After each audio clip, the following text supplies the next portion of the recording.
In old Hollywood, some black legends didn't just break barriers. They broke hearts, rules, and every boundary the industry tried to trap them in. Behind the spotlight were secret romances, forbidden affairs, and dangerous entanglements the studios prayed would never come to light. Today, we're diving into the real stories of the divas whose love lives were as explosive as their talent. This isn't gossip. It's the history Hollywood tried to bury. Let's begin. 1. Nina Mae McKinney moved through Hollywood like a woman who carried romance, danger, and temptation in the same breath. Men fell into her orbit before they understood why, drawn to something beyond her beauty, something daring, defiant, almost hypnotic. When she arrived at MGM for Hallelujah, the set trembled with a different kind of electricity. Directors hovered too close, actors invented excuses to rehearse with her, and producers who rarely noticed black talent suddenly made time to discuss her future. The town called her the Black Garbo, but the nickname said less about her talent and more about the way men projected fantasy onto her body. Attraction followed her everywhere, in hallways, offices, cars parked too long after rehearsals. Hollywood was a playground for powerful men, and Nina became the woman they whispered about after midnight. Her connection with King Vidor set the entire studio buzzing. Their closeness sparked rumors faster than the cameras could roll. Private meetings, secret rehearsals, long conversations that stretched past professionalism into something more intimate. Whether the romance was real or imagined barely mattered. Hollywood decided it was real and repeated it until it became legend. Other men slipped into the story. Producers who promised better roles, musicians who adore her, actors who circled her like moths around flame. Every night out, every drink shared, every lingering look became another chapter in her scandal sheet. This was a town where gossip was blood sport, and Nina's name became the favorite target. Her marriage to jazz musician Jimmy Monroe only intensified the chaos. They loved each other in a way that was passionate and destructive, a fire that burned too fiercely for the world they lived in. Their arguments were as loud as their reunions were tender, and their separations fed the rumor mill endlessly. As the marriage cracked, Nina's romantic world grew wilder. Late-night affairs whispered about in Harlem clubs, European lovers who admired her talent and treated her like royalty, and secret entanglements with men who could never risk being seen beside her in public. Scandal magazines wrote their own versions. Affairs with married men, jealous confrontations backstage, romances that lasted a week or a night or only in someone's imagination. Nina learned that in Hollywood, the truth didn't matter, the story did. 2. Lena Horne moved to the entertainment world like a storm, elegant on the surface, electric underneath, with a beauty that made powerful men forget their caution. Long before Hollywood tried to package her as a respectable star, she had already lived a life pulsing with danger, desire, and the sharp glamour of Harlem nights. In the Cotton Club days, gangsters, gamblers, musicians, and moguls all hovered around her like she was a secret only they deserved to know. Some offered protection, others offered passion, and many offered trouble. The men who ran those rooms were feared by half of New York, yet around Lena, they softened, competed, schemed. She didn't belong to any of them, but they all acted as if she did. Her rise to Hollywood only intensified the chase. She had the kind of presence that made men behave recklessly, and whispers followed her everywhere. Orson Welles, brilliant and unpredictable, was drawn to her like a moth to flame, and their closeness sparked rumors that neither confirmed nor denied. Producers, men who controlled entire studios with a single phone call, found themselves lingering in her dressing room, slipping notes into her scripts, or sending gifts too expensive to ignore. David O. Selznick was said to be fascinated by her in a way that blurred the line between business and longing, and the tension around them fed endless gossip. Some of the stories came from jealous rivals, some from studio staff, and some from the men themselves, eager to brag about being near her. Hollywood wasn't safe for a black woman as desired as Lena, and she knew it. Every relationship, whether tender or strategic, came with consequences. Some men helped her climb, others threatened to break her. Her memoir hints at a life filled with secret meetings, emotional entanglements, and connections she could never acknowledge openly. Not because she lacked confidence, but because the world refused to allow a black woman to love freely without punishment. FBI files recorded her friendships, her lovers, her political allies, and even her enemies. turning her personal life into evidence and surveillance material. The same government that applauded her performances also kept files on who she kissed. 3. Dorothy Dandridge moved through Hollywood like a woman who understood the effect she had the moment she entered a room. Soft-voiced, vulnerable-eyed, and devastatingly beautiful in a way that made even the most disciplined men lose their composure. After Carmen Jones, she became the center of a kind of desire Hollywood wasn't prepared to manage. Directors lingered around her set chair a little longer than necessary. Actors rehearsed scenes with her they weren't even in. And producers found excuses to visit her home to discuss scripts. She didn't chase men. Men rearranged their lives to orbit her. And in a town built on secrets, Dorothy became the woman whispered about everywhere from studio offices to private dinner parties. Her relationship with Otto Preminger became the scandal that defined an era. Complicated, passionate, and ruinous in ways she couldn't escape. Their connection was undeniable, and Hollywood felt it. He cast her, coached her, protected her, and wanted her in ways that blurred every professional boundary. And as their affair intensified, so did the rumors. Late-night rehearsals that had nothing to do with acting, hotel suites booked under fake names, arguments whispered through studio walls. It didn't matter that much it was speculation. Hollywood fed on the idea of a powerful white director entangled with the most desired black actress of her generation. Around the same time, stories swirled about her closeness to Marlon Brando. Two impossibly beautiful people drawn together by intensity and loneliness, and about the complicated tension between her and Harry Belafonte, a pairing the public fantasized about long before either of them addressed the truth of their complicated bond. The magazines of the time, especially Ebony, chronicled her romantic world with voyeuristic fascination, hinting at flings with actors, musicians, and executives who adore her quietly and loudly at the same time.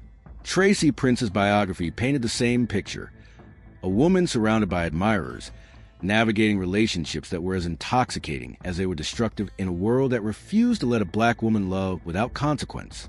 For Eartha Kitt lived like a woman who refused to be contained. Fierce, feline, unpredictable, and magnetic in a way that made men forget their own names. Long before she became the world's most sensual Catwoman, she had already learned how desire could be both a weapon and a burden. In Confessions of a Sex Kitten, she wrote about her romantic world with a kind of wicked honesty that shocked people who thought they already knew her. She hinted, teased, and laughed her way through stories of powerful men, actors, musicians, politicians, drawn to her as if she were an addiction. Whether every detail was truth or theater barely mattered. The image of Eartha Kitt conquering rooms full of men only deepened her legend. Her connection to Orson Welles exploded into Hollywood gossip almost immediately. He called her the most exciting woman in the world, and their chemistry was so charged that stagehands whispered about them in the wings. Nat King Cole admired her with a tenderness that rivaled his music, and their closeness became another thread in the tapestry of her romantic mythology. Then there were the political rumors, whispers that powerful men in Washington sought her out privately, conversations that blurred from admiration to infatuation. By the time the name JFK appeared in tabloid speculation, Eartha had already become the woman people believed capable of seducing presidents, kings, and anyone else unlucky enough to meet her gaze for too long. The 1950s gossip magazine Confidential amplified everything, twisting her nightlife into lurid stories of producer parties and so-called Hollywood orgies that painted her as both temptress and threat. Rumor became fact. Fact became scandal, and scandal became the currency of her fame. Some of the stories were exaggerations, some half-truths, others pure invention. But once in Kitt paper, the world accepted Eartha as a woman whose romantic life was an untamable storm. She wasn't just desired. She was feared, punished, surveilled, and judged for the same power that white starlets were celebrated for. Her sensuality became the weapon the industry used against her, even as men privately continued to chase her. 5. Pearl Bailey lit up every room she entered, not just with her smoky voice or quick humor, but with a sensual confidence that made even seasoned musicians lose their rhythm. In the nightclub world of the 1930s and 1940s, she moved like a woman who understood pleasure, danger, and possibility all at once.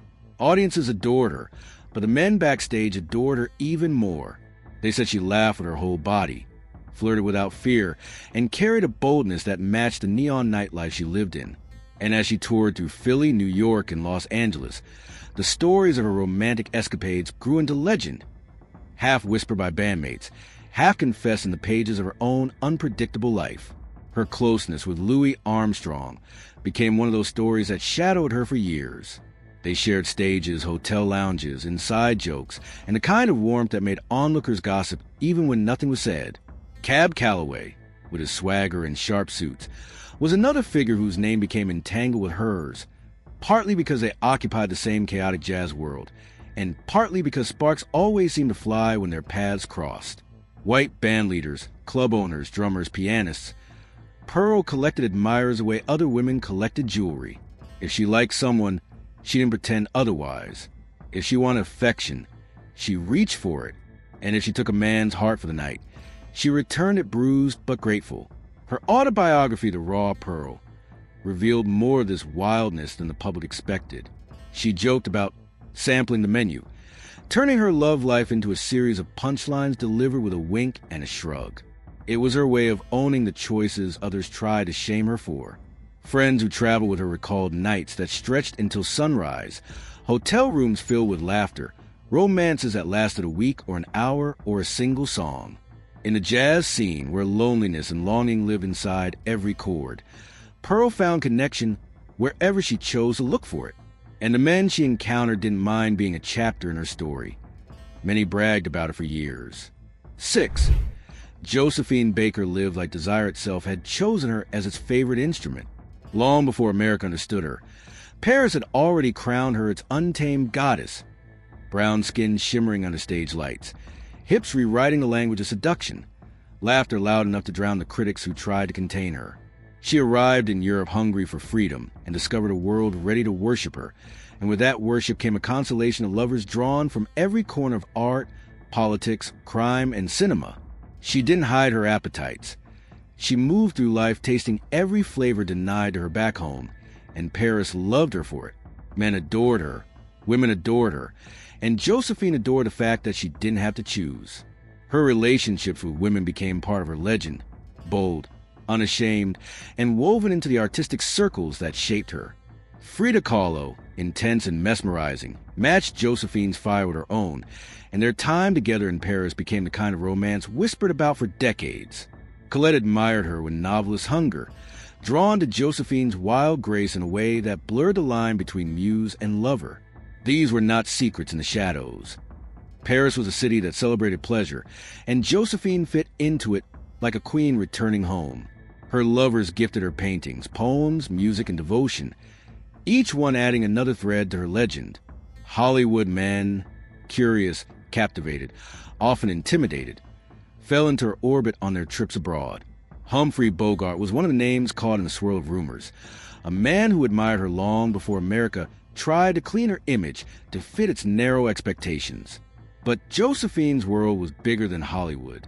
The nightlife she ruled was funded by men whose power stretched from champagne clubs to criminal underworlds, and her rise at the Foley's Berger brought her into contact with figures whose attention was both intoxicating and dangerous.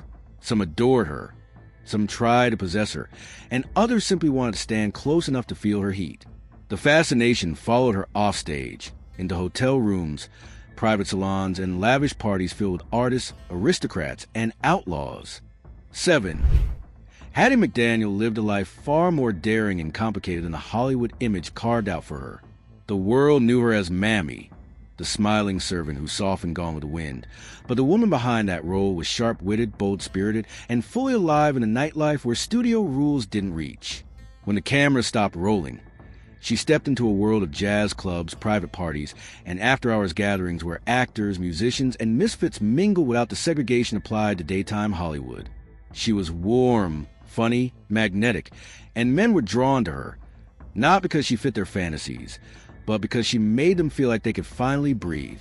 Her friendship with Clark Gable became the source of endless whispers, not because of anything confirmed, but because their chemistry was so natural it invited speculation. They joked, they drank, they shared the exhaustion of navigating an industry that demanded constant performance, and people built entire stories around the way he always made time for her offset. Spencer Tracy, 2. Admired her quick humor and unfiltered charm, often slipping into her gatherings where laughter drowned out the rigid world they pretended to respect during the day.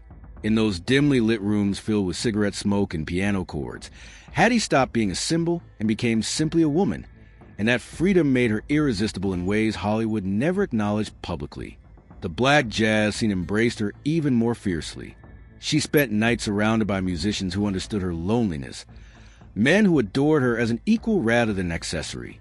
Some were flings, some were friendships, and some blurred into something more tender, stretching across years of touring, filming, and surviving a system that rarely gave her permission to feel desired. Donald Bogle's accounts of her private writings hint at a woman who moved through romances with a mix of joy, heartbreak, and secrecy. Trysts tucked between shooting schedules, affection found in dressing rooms and rented apartments, connections that flared brightly before disappearing into the chaos of the era. 8. Teresa Harris moved through Hollywood with a beauty and quiet intelligence that unsettled the men who controlled the industry. She was the kind of woman executives noticed instantly, poised, glamorous, sharp-tongued when she wanted to be, and that attention followed her everywhere she worked. The studio system didn't know what to do with a black actress who carried herself like a leading lady, so they hid her and made uniforms on screen while powerful men whispered her name behind closed doors. In nightclubs, hotel suites, and private gatherings where studio loyalties shifted like smoke, Teresa became the subject of constant speculation, the woman executives talked about when they thought no one else was listening. Howard Hughes' fascination with beautiful actresses was legendary, and Teresa found herself caught in the edges of that reputation. People in his orbit claimed she appeared at meetings that seemed too intimate for business, and his unpredictable affection for glamour made her a favorite target of backstage gossip.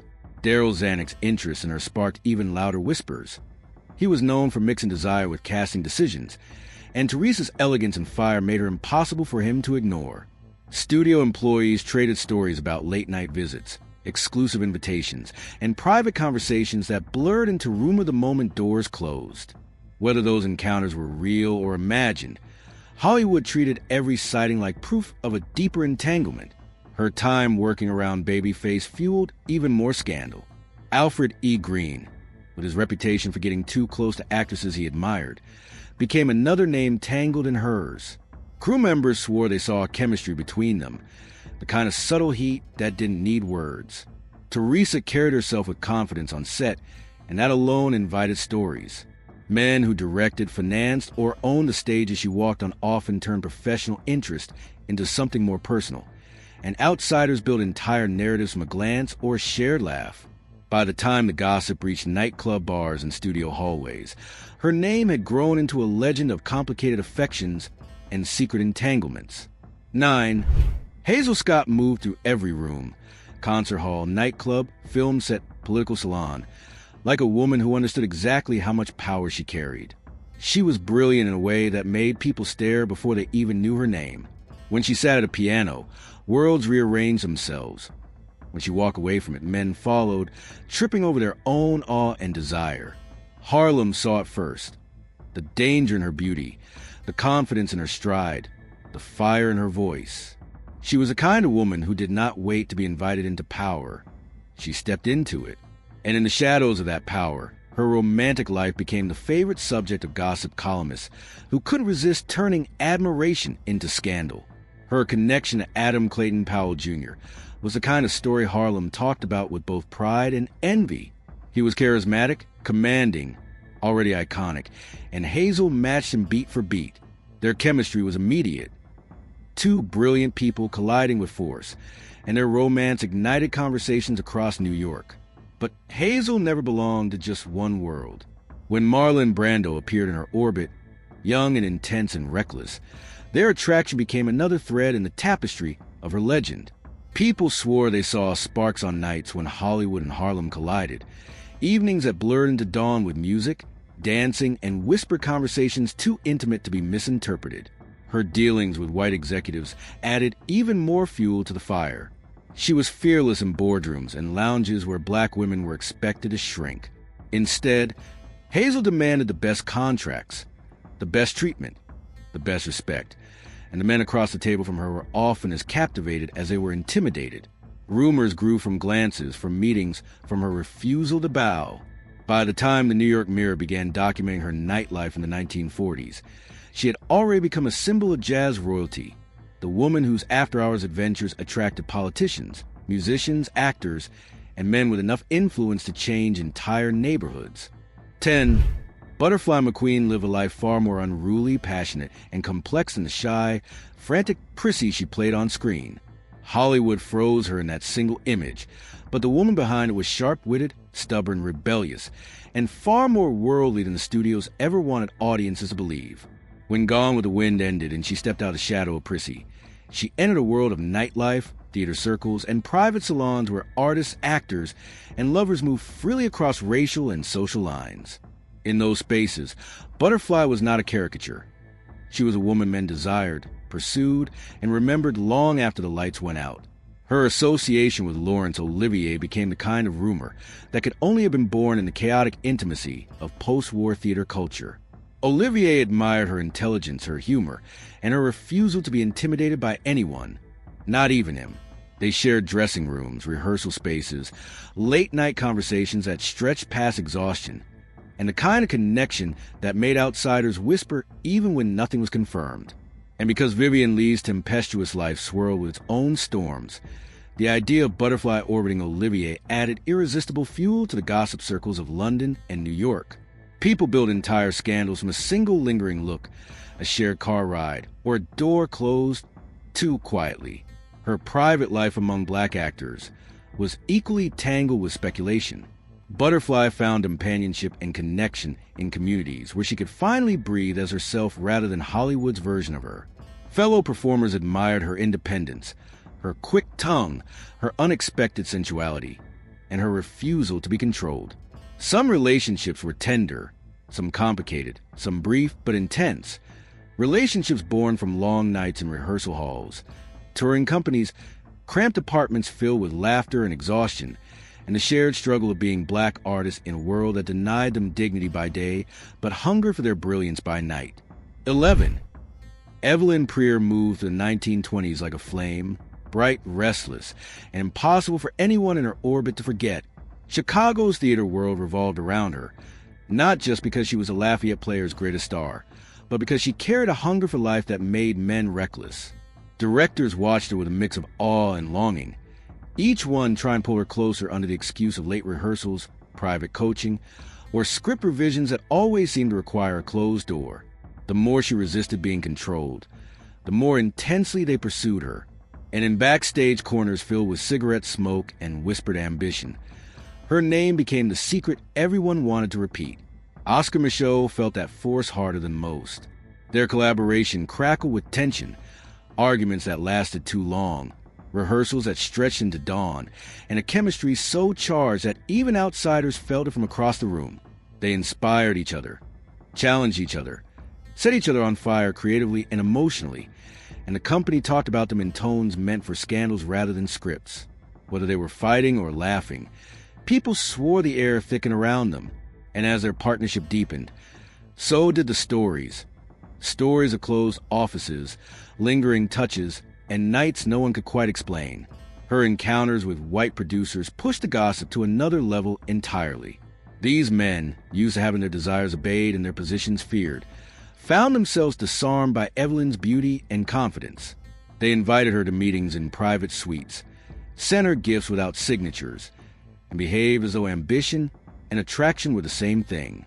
Hotel clerks, stagehands, musicians, all added their own interpretations to what they thought they saw or heard. A late-night knock became a rumor. A car waiting outside the stage door became a confession.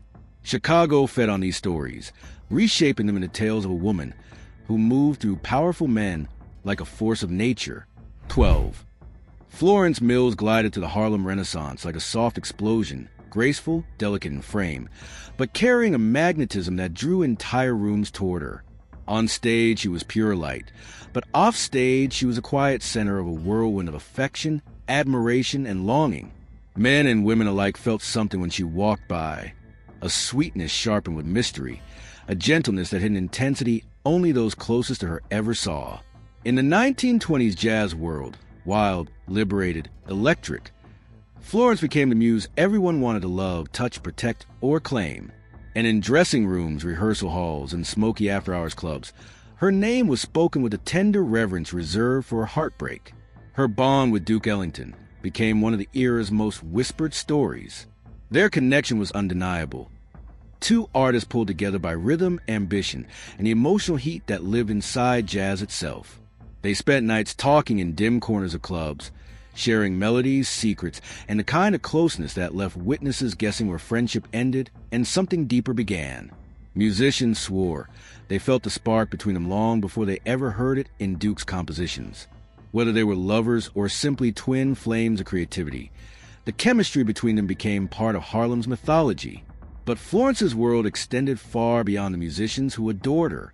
White theater financiers, angels, as Broadway called them, hovered in her shadow, dazzled by her talent and softened by her charm. They sent flowers, jewelry, invitations to private dinners, and offers of support that blurred into intimacy. In the racially charged world of 1920s New York, these relationships were both thrilling and dangerous, and that danger only fueled the fascination. Actors, bandleaders, choreographers, poets, Harlem's elite circled her gently, forming a loose constellation of affection that newspapers circled even more aggressively. The New York Age published hints of her polyamorous orbit with coy language, naming her the woman everyone wanted but no one could truly possess. 13.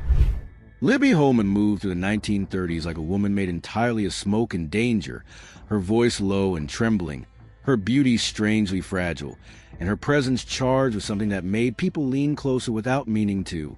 Audiences felt it, lovers felt it, and Hollywood felt it most of all. She stepped into rooms like a confession waiting to happen, collecting admirers who sensed a heartbreak beneath her glamour and wanted to touch it, heal it, or claim it. Libby didn't chase seduction. Seduction rose to meet her, and in the glittering chaos of early Hollywood, she became a figure whispered about in bars, backstage corridors, and mansions lit by too much gin and too little restraint.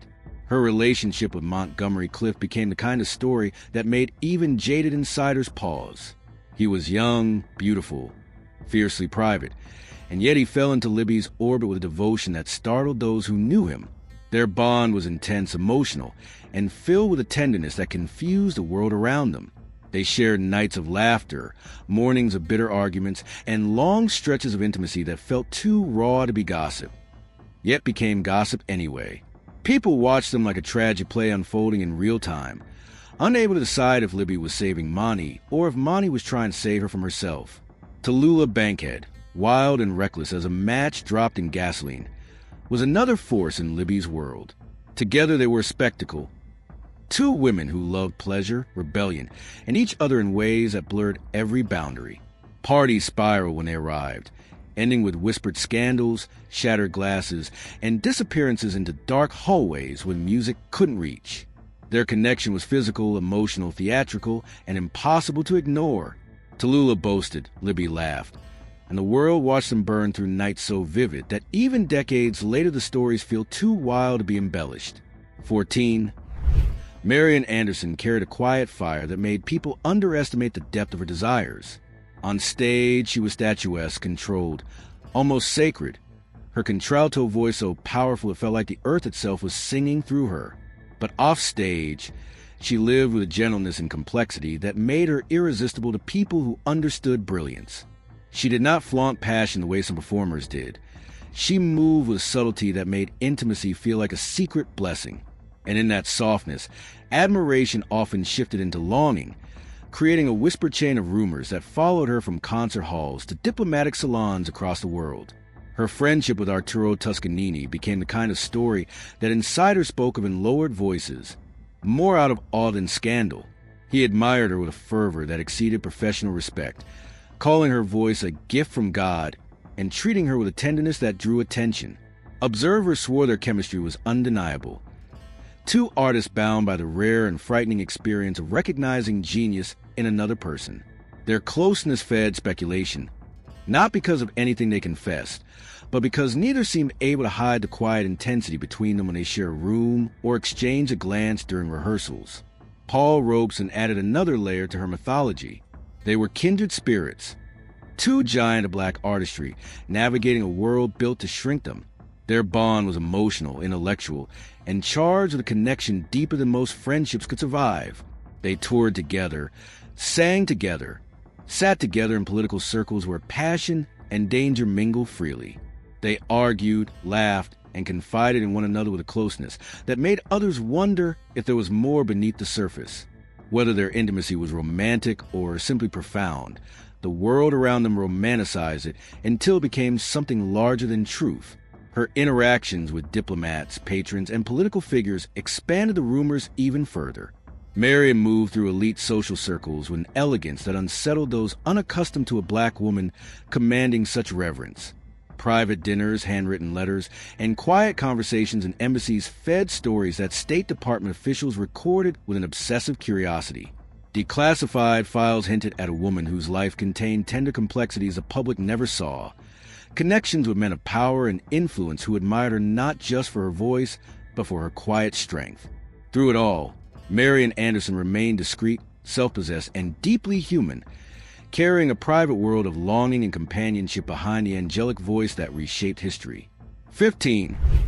Ethel Waters lived with a heat that could not be contained, on stage or off.